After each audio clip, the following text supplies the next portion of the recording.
Into my saucepan, I'm adding in 1 cup of water and I'm allowing the water to come to a boil. While the water is boiling, I'm getting ready the ingredients. To make the vegan version, I'm using C8 MCT oil. If you don't have C8 MCT oil, you can use cold pressed or wood pressed coconut oil. Into my steel mug, I'm adding in 5 to 7 grams of C8 MCT oil. You can increase the quantity of fat as per your activity levels. Next, I'm adding in half teaspoon instant coffee powder.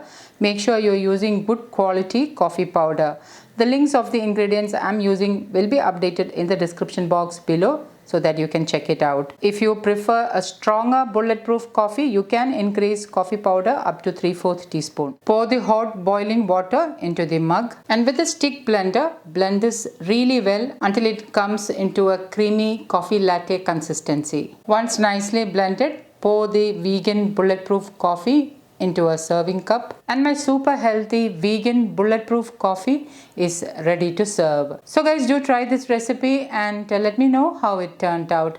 Thank you for watching, and until next time, take care. Bye bye.